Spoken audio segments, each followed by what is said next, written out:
Markaðssetning á samfélagsmiðlum hefur það fram yfir aðra miðla að auðvelt að greina árangurinn og einnig kostnaður nokkuð lítill. Hafðu markmið þitt á hreinu í slíkri markaðssetningu. Þarftu að vekja athygli á vörumerkinu, auka umferð vefinn, auka tryggð viðskiptavina, hvetja til meiri sölu. Á þessu stigi ættu þið að hafa gert heimavinnu ykkar varðandi greiningu markhópsins. Þegar þú veist hver markhópurinn þinn getur þú byrjað að markaðssetja til að ná smartmarkmiðunum. Til þess að ná sem mestri yfirsýn eru notaðir hinir 4 söluráðar. Vörustefna, verðstefna, dreifingarstefna og auglýsinga- og kynningarstefna. Þessar ólíku en markvissu leiðir eru betur kynntar á vef. Almennt best að einbeita sér einungis að 1 eða 2 samfélagsmiðlum í upphafi, svo þú getur sinnt þeim vel. Kynnum okkur valið á miðlunum nánar. Facebook samfélagsmiðill sem einnig hannaður fyrir viðskiptalífið.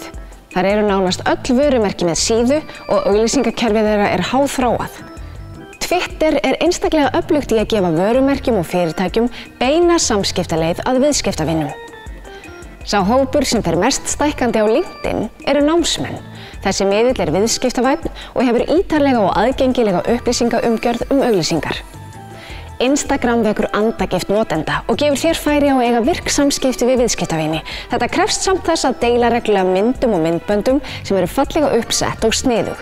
Vefverslanir græða mikið á Pinterest ef þið náið að framleiða fagurfræðilega sterkt myndefni. Einnig getur TikTok nýst vel ef þið viljið ná til yngri markhóps, en tortryggnir meðlimir Z-kynslóðarinnar krefjast þess að efnið ykkar sé skemmtilegt og einlægt. Einnig þarf að huga að tíðni færslna, stilla upp efnisdagatali, vera dugleg að mæla árangurinn, taka stöðuna reglulega, þá sérstaklega að athuga hvaða efni virkar vel og passa að virkni ykkar sé stöðug. Eins og sjá má mikið í boði og því að gera að kynna sér þetta enn betur. Landshlutasamtök veita stuðning til frumkvöðla á öllum stigum nýsköpunar. Kannaðu málið og pantaðu ráðgjöf hjá okkur.